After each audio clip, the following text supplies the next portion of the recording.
Everybody was screaming. It was like 200 people lined up screaming for help. They were saying like, get a rope, he needs to get a rope. But obviously nobody had a rope.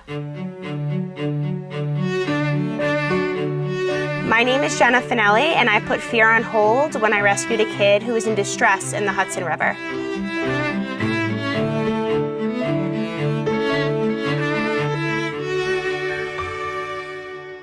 This story takes place in Yonkers, New York, located along the Hudson River about 15 miles north of Manhattan.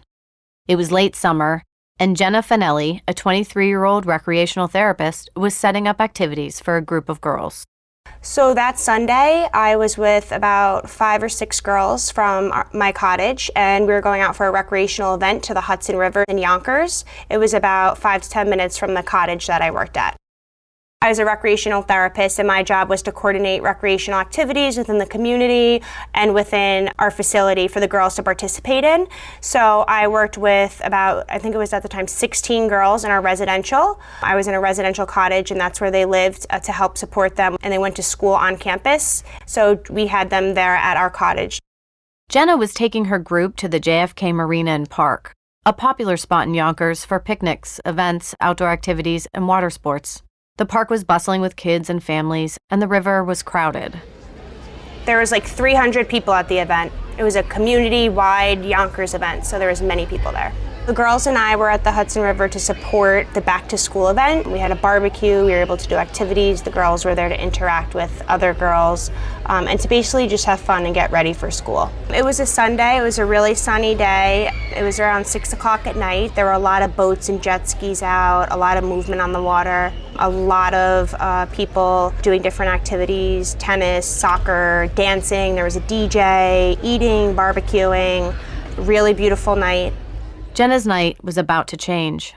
Somewhere in the park, a 5-year-old autistic boy named Stephen Jones had made his way unnoticed down to the river. We were all hanging out, and one of my girls had to go to the bathroom, so I went up to the bathroom with her, and everybody else was hanging out down by the water in the river. It was a little bit of a walk up the hill. So I was up there waiting for her to come out of the bathroom, and I was like right in the doorway.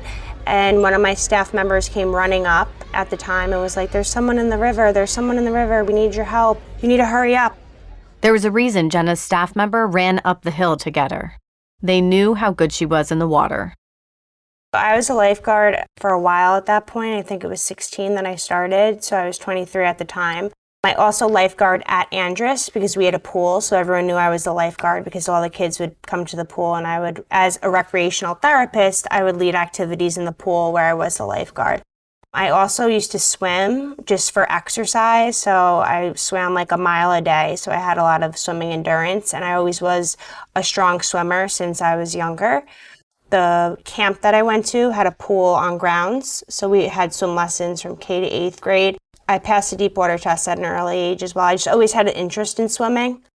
Jenna was approximately 200 feet from the river, and as an experienced lifeguard, she knew that seconds mattered. So I was saying to my girl, let's go, hurry up, we gotta go down. So she quickly came and we ran down, and that's when I hopped over the fence and I saw a little boy floating down the river. And then I was like, I think I have to go in. And then Reggie, a coworker of mine, came over the fence with me, and he was like cheering me on. He's like, you can do it, like you have to go in, nobody else can save him. And at that point, I was actually like, people were jumping in and coming back, like literally just like trying to jump in, but they would come right back because the current was so strong. So I was delayed, I would say, to the scene, so I wasn't sure if I should jump in. But then I just like took my jewelry off and tried to have as like little clothes on that I could so that I could just swim as easily as I could all the way out there and come back. When Jenna reached the river, she saw nearly 24 people jump in. But because the water was too rough, they immediately came back to shore. She saw Stephen Jones, the 5-year-old boy, floating farther and farther away. She made the decision to risk her life to save his. These are just a few of the factors that are taken into consideration by the Carnegie Hero Fund when they're determining if someone meets the criteria to be awarded a Carnegie Medal. Here's investigator Chris Foreman. In any case that we're looking at, we're really drilling down on how risky that a particular rescue is. So I started to look at the scene, and I noted things like that the tide was rising. And in this particular area of the Hudson River, depending on the level of the tide, it might go north or it might go south. And at this time, it was going north. And I had actually spoken with a state environmental conservation source who had estimated that the maximum speed could even be 2 miles per hour. So people were saying, not only witnesses who were there, but also people who are familiar with the river, that the current was especially fast. Yeah, so that was the scariest part, was that everybody was jumping in. There was about 20 people, I would say, who jumped in and then just came right back. So I was really, really scared to jump in, to be honest. But I knew just to jump in because obviously I had to save the little boy and his life was in danger. When I first went in, I remember this like vivid, like I'll never forget it. I kind of like dove shallow in the water. It was so cold, it just woke me up, and it was so dirty because it was hard for me. There was so much movement and waves and current that it was hard for me to kind of see what was ahead of me because I couldn't obviously see underwater. So I was just coming up to like lift my head to see how far I had to go. But it was really cold, it was dirty, a lot of waves, and a lot of boats and jet skis out there. Investigator Foreman provides more detail on the conditions that Jenna faced that night. The Hudson River was not wadable. So when you're coming into the river, it's not as though you're going in for a few feet. You're kind of touching bottom and seeing what it's like. It was deep almost instantly. And we had learned from talking with people who were at the scene that the little boy was about 50 feet out from the shoreline. And at that point, the water was about 16 feet deep. So certainly well over somebody's head. One man did manage to get to the little boy first, 43-year-old Boyce Coleman, the organizer of the event. Jenna saw that Boyce was struggling, and she feared for both their lives. He got to Stephen, and he was trying to save him. Luckily, my adrenaline kicked in when I started doing freestyle to him, so I got there as fast as I could. Boyce's efforts to keep Stephen afloat were equally heroic. But in the end, the water proved to be too much. He was kind of like pushing him up in the air, but he was in distress too. So he was just flapping his arms and trying to keep himself above. And he was screaming like, help, help, like we need help. And I was like, pass me Stephen, because I was a little further behind. I was like, pass me Stephen, pass me Stephen. And he kind of like jolted Stephen to me and got like my legs, I would say, like just like pushed him forward, and then his hands like got my legs. So that was the first thing, was I thought maybe I would go under, because when somebody's obviously in distress, they're holding on for dear life. But luckily I was able to just take Stephen and kick away, and I did like a twist to get away. But he was trying his best to save him, and he was clearly in distress because he was kind of like holding him above and bopping him and himself above the water. Although Jenna had Stephen in her arms, she still had 50 feet of fast-moving river between her and the shoreline.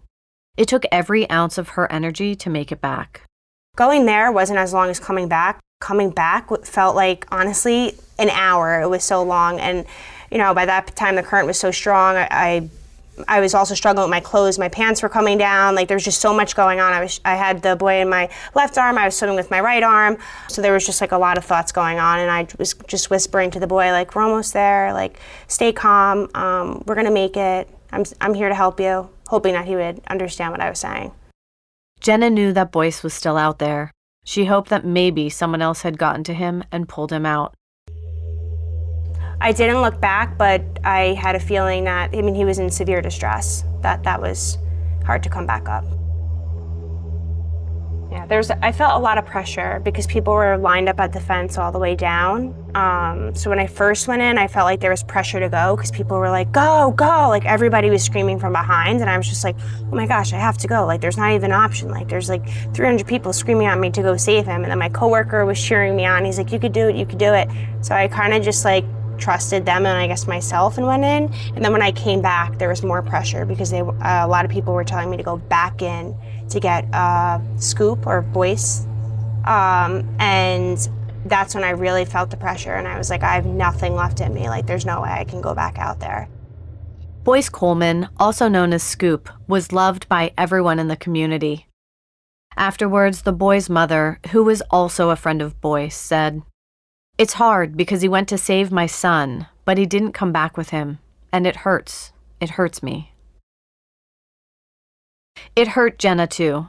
The relief she felt in getting Stephen safely to shore was offset by the sadness of not being able to save Boyce.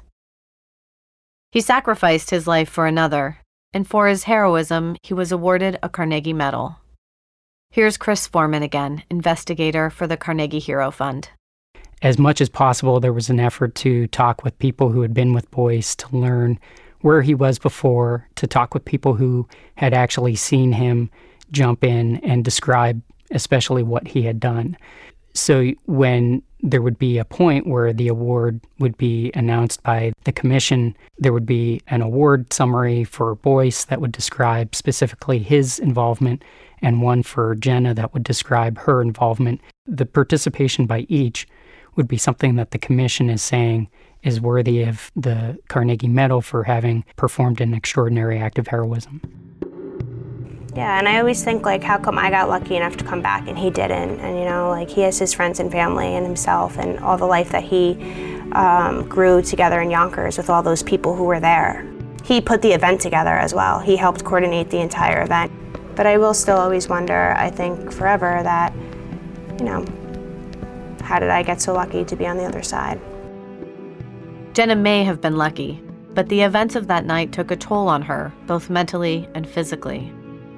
My adrenaline kicked in, I think, for 2 weeks from that point on, if you want the truth. I was very anxious and, I guess, traumatized. I was really traumatized where I couldn't even really eat, so I lost a lot of weight in those 2 weeks too. There's just like a lot of different situations that were going on. I was also upset that Scoop ended up passing away, and I haven't been able to reach out to the little boy, and I had no contact with him, just seeing if he's okay, because obviously he was a part of it too, and how was he feeling and what was going on with him, and is he okay even taking, you know, a shower, a bath, or being in the water now? Like, how is he reacting?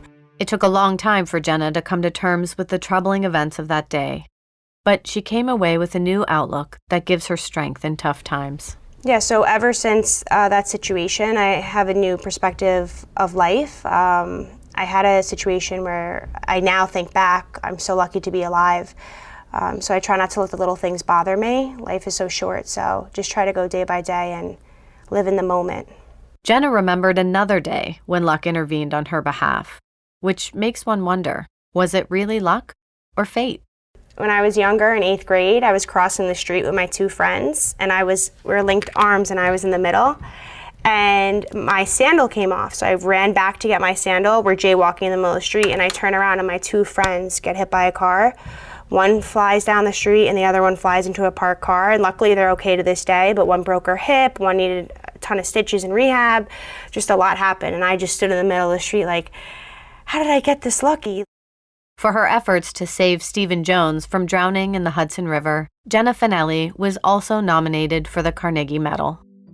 So it was about like 6 or 7 months later, I got a notice in the mail saying that I was a Carnegie Hero participant and I won. One of my coworkers nominated me and sent my story to them, and luckily they gave me a big award. When I did receive that award, I then did realize, like, it kind of like gave me closure of how much I did do and the best that I could have done in the situation. I wish that other things could have happened, but I did what I could do. Although Jenna doesn't always feel like a hero, to everyone who is at that park, she is everything a hero should be. Yeah, so that took me a long time to process and accept because I'm just so grateful to be alive and the fact that I was able to get back to safety. So it was hard for me to come to terms of being a hero, knowing that something else traumatic really happened while I was coming back. So the word hero, it still hasn't resonated with me yet, honestly, to this day. The word fear doesn't resonate with Jenna either, because when asked if she would do it again, here's what she had to say. Yeah, I do always try to take on any goal that I have, and fear never honestly truly gets in the way of what I'm doing. Of course, I have second guesses of things, but somehow I'll find a way to accomplish it, even if I need help or if I ask for help. Yeah, now that I process it, I'm like, oh wow, like I can't believe I did that. I'm not sure if I would do it again, but if I was in the moment, yes, I would most likely do it, honestly. Thank you for listening to Fear on Hold. My name is Eric Zarin, and I'm president and chair of Andrew Carnegie's Hero Fund, the 100-year-old foundation that awards the Carnegie Medal, North America's highest civilian award for heroism. As president, I get to see the nominations of heroic acts that come in from across the United States and Canada. I'm constantly amazed at the extraordinary risk people willingly take on to save others, who are often strangers. Since 1904, we've awarded the Carnegie Medal to more than 10,000 people. This podcast is just a small sample of their incredible stories. Visit us at carnegiehero.org. Subscribe to hear other stories where heroes put their fear on hold, including Claire Higgins Cooper from New Orleans, Louisiana, who at 14 years old saved 2 men from drowning in a nearby lake. As soon as I realized that these people were not strong swimmers and that their boat was no longer acting as a vessel to keep somebody afloat, that's when I realized that this was a bad situation.